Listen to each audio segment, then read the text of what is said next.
مکہ والوں نے.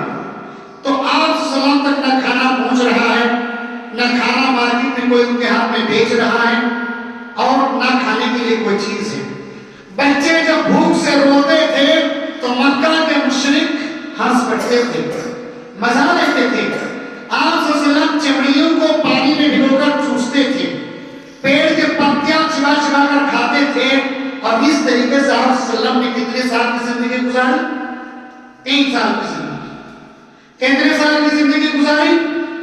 1 سال کی زندگی. پتے چباتے تھے، چمڑے کو بھگا کر چوستے تھے، کھجور کی گٹھلیوں کو لے کر چوستے، اور اس میں پانی پیتے تو اس میں گدا نہیں ہوتا تھا.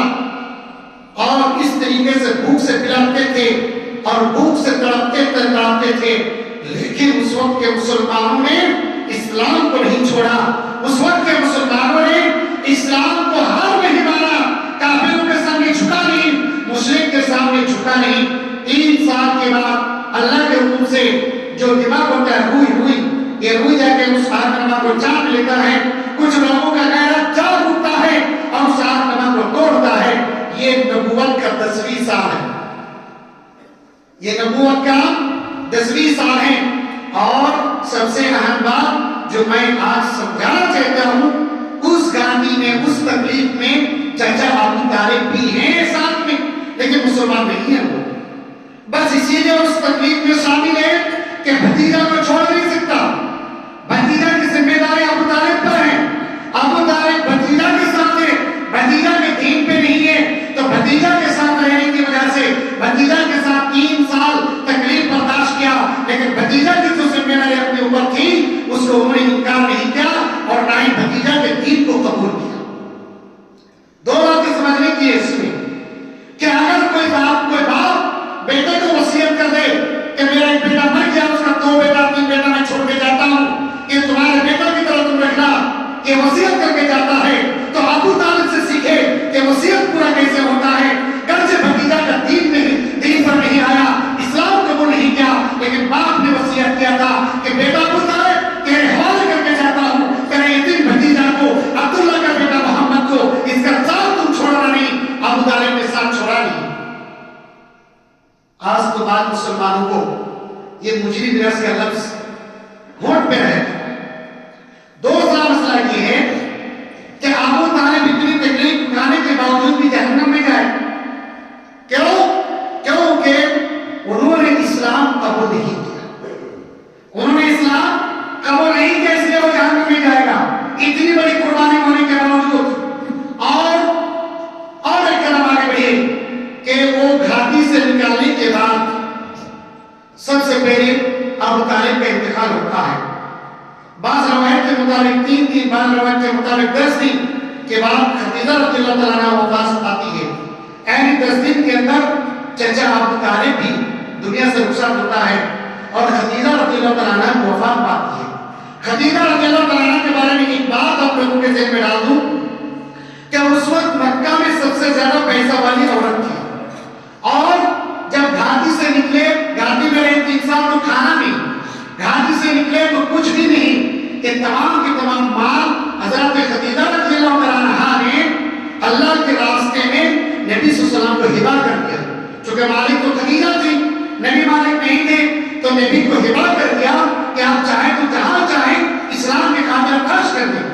اور اتنی دیندار اور اتنی مالدار خاتون ہونے کے باوجود اس وقت ان کے پاس کھانے کے لیے کچھ نہیں.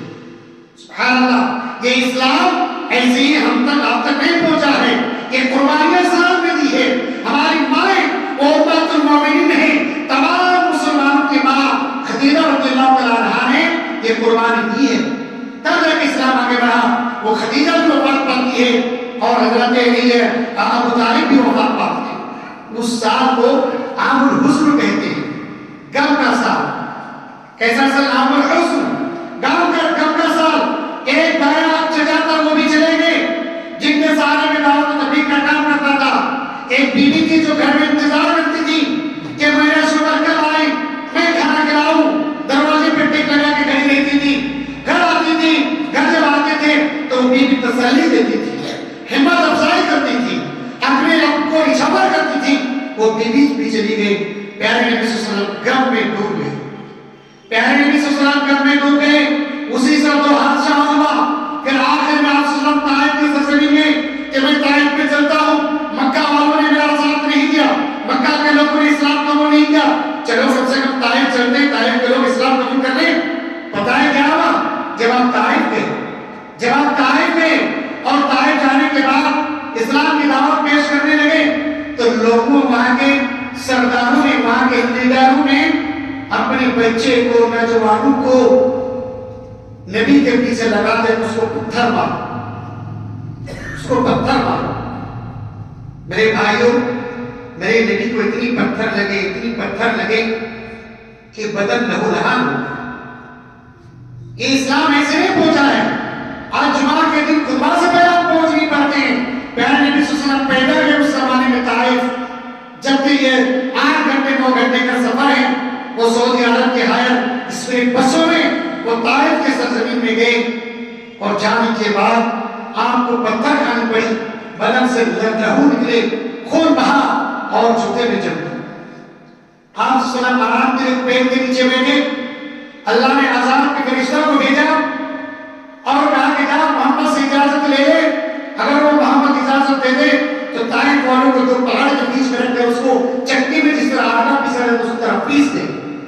لیکن جب عذاب کے فرشتہ آیا اور پیارے نبی صلی اللہ علیہ وسلم سے کہا کہ اللہ نے عذاب کے لیے بھیجا ہے، اگر آپ کو حکومت طائف والوں کو تو پہاڑ کے بیچ میں رکھ کر آٹا کی طرح اس کو پیس دو. اللہ کے نبی صلی اللہ علیہ وسلم رحمت للعالمین تھے. وہ چاہتے تھے کہ لوگ جنت میں جائیں.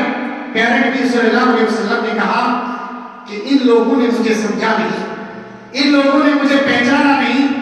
ہو سکتا ہے اس کے نسل میں جو بچہ پیدا ہوگا ہو سکتا ہے کہ وہ مسلمان ہو جائے، وہ ایماندار ہو جائے. تو میری یہ خواہش ہے کہ اس کو عذاب نہ دیا جائے. سبحان اللہ، میری یہ خواہش ہے کہ اس کو عذاب نہ دی جائے. پھر وہ عذاب کو ٹال دیا جاتا ہے اور پیارے نبی صلی اللہ علیہ وسلم سے واپس آتے ہیں. میرے بھائیوں، الغرض کہنے کا مطلب یہ ہے کہ آج کی خطبے میں خلاصہ کلام کے طور پہ میں آپ کو یہ بتلانا چاہتا ہوں کہ پیارے نبی صلی اللہ علیہ وسلم کی سیرت ہمارے لیے نمونہ ہے. لقد كان لكم في رسول الله اسوة حسنة. پیارے نبی صلی اللہ علیہ وسلم کی سیرت ہمارے لیے نمونہ اور آئیڈیل ہے. ہمیں چاہیے کہ آپ صلی اللہ علیہ وسلم کی سیرت کو پڑھیں، سمجھیں، آگے بڑھیں، ترقی کریں، دین دنیا دونوں جگہ میں اپنا کام بجائے، دونوں جگہ میں اللہ ہم سے راضی ہو جائے. یہ ہمارا مقصد اور ہدف ہونی چاہیے. دوسری بات جب چچا مر رہے تھے ابو طالب تو نبی صلی اللہ علیہ وسلم کہہ رہے تھے کہ چچا ایک بار کلمہ پڑھ لیجیے، ایک بار، صرف ایک بار لا الہ الا اللہ کہہ دیجیے، آپ جنت لے جانے کی گارنٹی نہیں. کلمہ پڑھنے والے تھے. ابو جہل وہاں پہ بیٹھا تھا. ابو جہل کہاں میں منہ لگایا اور اپنے بھائی سے کہا کہ مرنے کے وقت باپ دادا کا دھرم چھوڑ دو گے؟ مرنے کے وقت باپ دادا کا دھرم چھوڑ دو گے؟ تو پھر ابو طالب نے کہا کہ میں اپنے باپ کے دین پہ وفات پا گیا. اس کا سب مشرک تھے. اس کے بعد نبی صلی اللہ علیہ وسلم کو بہت بے چینی ہوئی، دعائیں کرنے لگے کہ اللہ تو معاف کر دے میرے چچا کو. اللہ نے آیت نازل کر دی سورۃ توبہ میں کہ کسی مسلم نبی یا کسی مومن کے لیے جائز نہیں کہ کسی مشرک کی مغفرت کے لیے دعا کرے.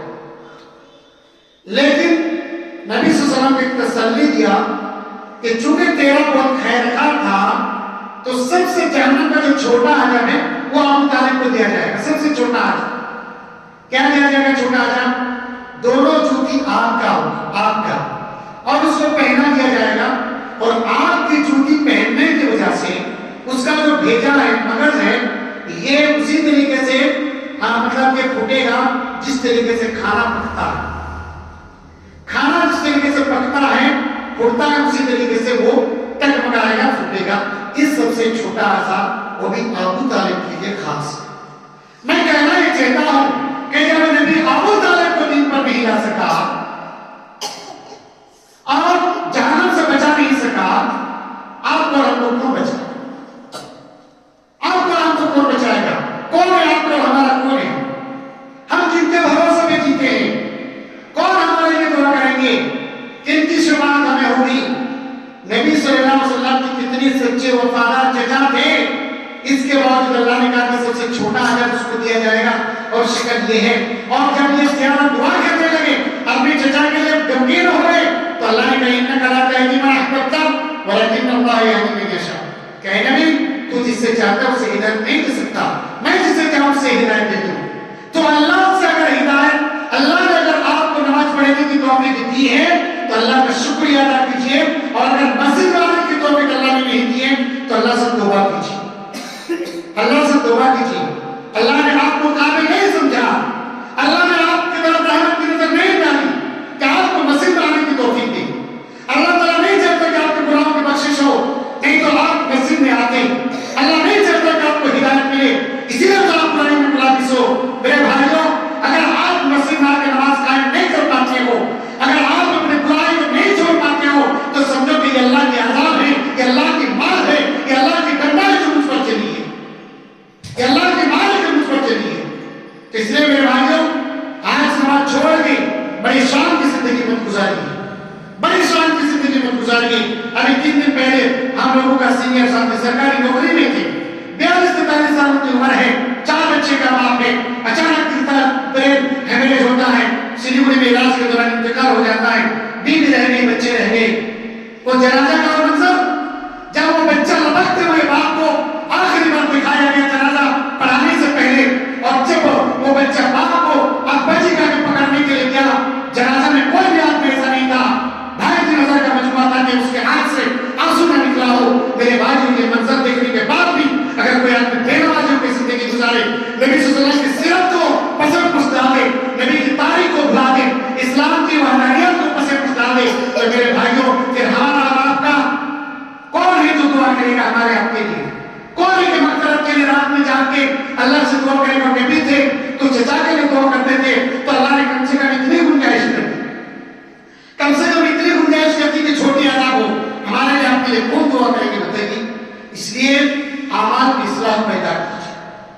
خود میں اپنے آپ کو بھی مخاطب کرتا ہوں اور آپ کو بھی مخاطب کرتا ہوں کہ ہمیں جس کی جتنی کمی ہے اس کا محاسبہ کیجیے، کم سے کم نماز تو پابندی سے پڑھنے کی کوشش کیجیے۔ پیارے نبی صلی اللہ علیہ وسلم کی شفاعت ملے گی، پیارے نبی صلی اللہ علیہ وسلم کی شفاعت ملے گی ہم کو پہلے محشر میں قیامت کے دن، لیکن ان لوگوں کے لیے جو مومن ہو، جو پکا مسلمان ہوگا، اگر ہمارے اندر شرک ہے وغیرہ وغیرہ تو پھر یہ بھی ممکن نہیں ہے۔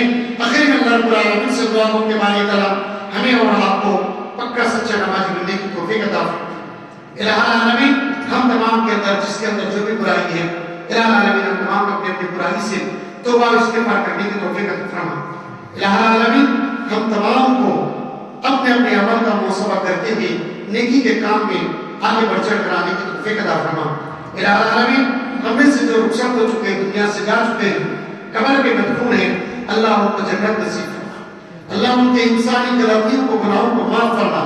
الہ العالمین، ہم مسلمان جو زندہ ہیں، دنیا میں کسی بھی کونے میں ہیں، الہ العالمین ہم تمام کی حفاظت فرما، ایمان کی حفاظت فرما، مال کی حفاظت فرما، ہم تمام ماں اور بہنوں کی عزت کی حفاظت فرما۔ آمین وخير نقول قولي هذا استغفر الله لي ولكم ولسائر المسلمين والحمد لله رب العالمين۔